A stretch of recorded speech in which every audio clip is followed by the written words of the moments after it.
Thank you so much for staying with us. As the first week of school is now ending and families are settling back into their routines, we know safety and health for students is a big concern. It is, and this is a time of year when kids often get sick, so we wanted to check in and speak with a local physician about steps we can all take to help lower that risk. So joining us now, we can welcome her. Yeah, so this is Dr. Julianne Green. She's a pediatrician at Atrium Health Wake Forest Baptist, and she also specializes in infectious diseases. The perfect person to be speaking to this morning. Thank you for being here. Thank you for having me. Yeah, so we always hear about kids, getting sick at the beginning of the school year. Why, in your opinion, is this happening? Yeah, in the summer, kids tend to they're outside, they're in smaller groups with a smaller number of kids and the same kids. Maybe they're at baseball games or cookouts. But when the fall comes and they go back to school, now they're in larger groups, they're sitting next to each other, they're indoors in more enclosed spaces. And so the likelihood that they're exposed to a higher number of germs and new germs increases. And we definitely see that in the numbers. And Dr. Green, tell us some of the most common illnesses that you see kids contract during the start of the school year. Yeah, by far the most common illnesses are what we call respiratory viruses.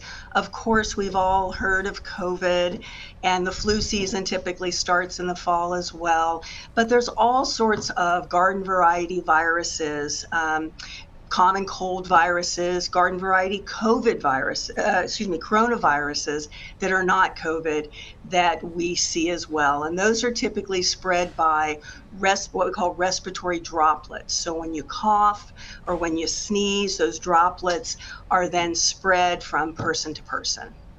And Dr. Green, we know obviously these kids, they want to be in school, the families want them there as well, but what are some things that families and students can be doing to mitigate the risk of getting those illnesses when they're in there? Yeah, there's a number of things that can be done, and a lot of them are just common sense if we've heard before. First of all, frequent hand washings. You can tell your kids, for example, times you might want to wash your hands are before and after you're eating.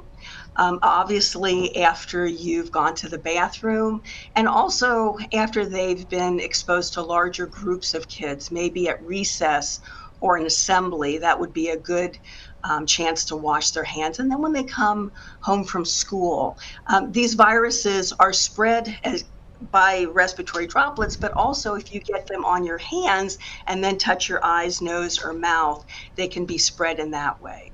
But back to the respiratory issue. So the next thing is covering your cough or your sneeze with a tissue if you have it, and then putting that away, putting that in the trash. If you don't have a tissue, then obviously we all know to cough in your elbow so that you don't get your hands dirty, and then wash your hands after that as well.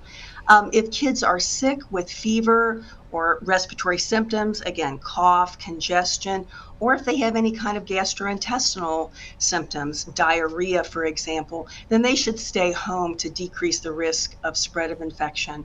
And then finally, we recommend vaccination. We know it helps protect kids from diseases, helps keep them healthy. So I'd encourage parents and caregivers to talk to their kids' providers about what vaccines they need. Okay, Dr. Green, other ways if you'd like to mention as well to help keep everyone's immune system strong all year long, especially as we head into winter? I mean, I think of sleep or diet, other kind of immune boosting things out there. Well, you've exactly hit the nail on the head. Diet is so important, especially a good breakfast that can help them focus and not be distracted by hunger pains, in the morning. Exercise is always important, even if it's walking around the block after dinner. It gets them out, it gets them moving, and it really sets a good example for long-term success.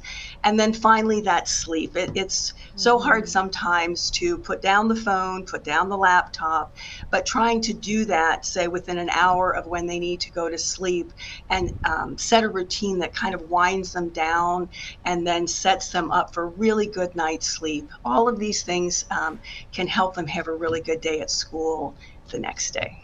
Thank you so much, Dr. Green, for your time this morning. It was great to have you on our show. And for everyone at home, we will have this segment posted on triadcw.com.